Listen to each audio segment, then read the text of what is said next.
Hello, welcome to Podiatry Practice Mastery. Don here.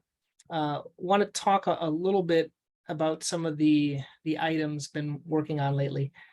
Let's first talk a little about StoryBrand. This has been the new thing I've been playing with. If you haven't heard of StoryBrand, I'll put a little link under this video about StoryBrand. It's a way of simplifying your website to tell stories and to kind of capture audiences. It's a good book if you haven't read it.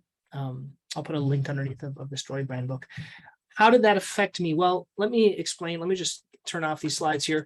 Two things. On my Dr. Pelto page, I got rid of all the clutter up top that used to be there.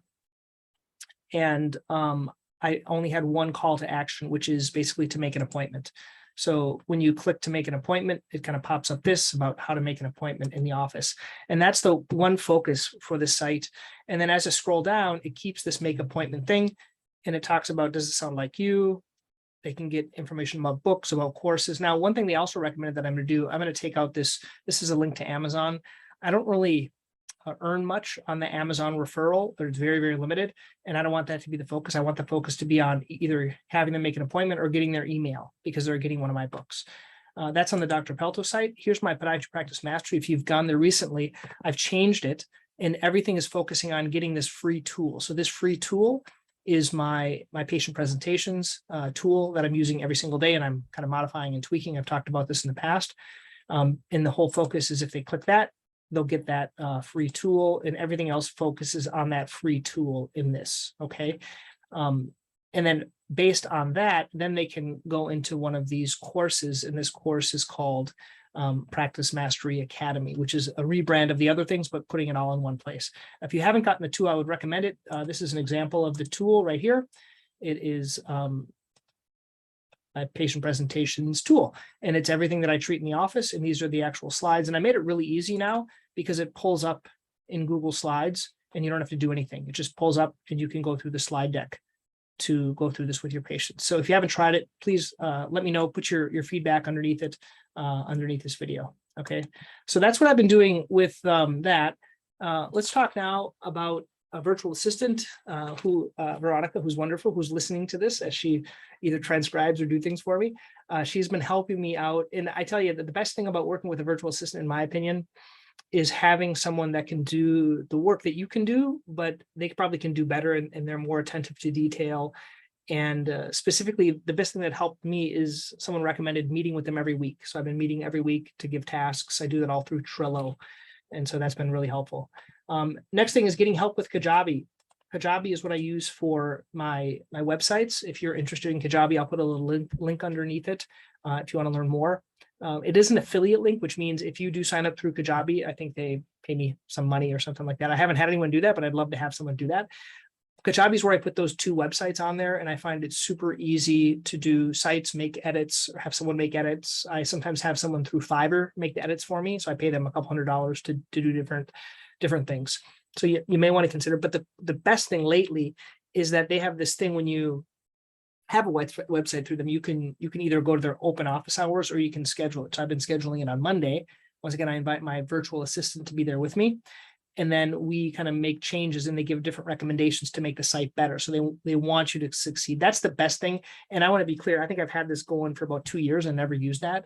And now I kind of wish I would have used it about 2 years ago. So same thing with the patient presentations. If you decide to do that, listen to the videos that come with it. So there are 3 different videos. And then I would recommend doing the Practice Mastery Academy as well, because it just speeds things up. When we try to do it on our own, we think we're going to have time, but we never do.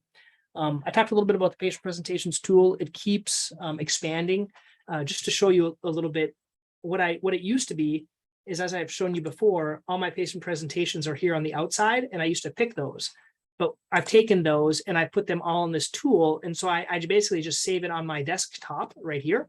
And every patient treatment room has it. You could just as easily, though, do it with an iPad and you could show the patient, or you could send it to them and they could open up in their phone. You do need some piece of technology to show them, like an iPad, but I think most of us are doing x-rays with digital x-rays, so you can just use that computer to show them. If you have any good workarounds or ideas, put it in the comment section. I had a patient tell me recently, or actually a person that uses these, she's a physician's assistant working for podiatry in a hospital, and she's been using these as well. So I would recommend using them. They're to my own liking. So if you want to do your own, you join the academy, you can get access to all the PowerPoint files, and I'll explain how you can make your own link tree. Okay. So that's what I've been doing now. And it's kind of a cool method just to show you here within these presentations. What I do the way to do that is I publish them to the web. So when you publish them to the web, no one can steal them. So you publish it and then you save them as a link tree if you want to know the technical method of how I do that. Then finally, the other thing that's been kind of cool lately is I've been talking about price anchoring. I talked with Per, so it'll be one of the interviews that'll be coming out shortly.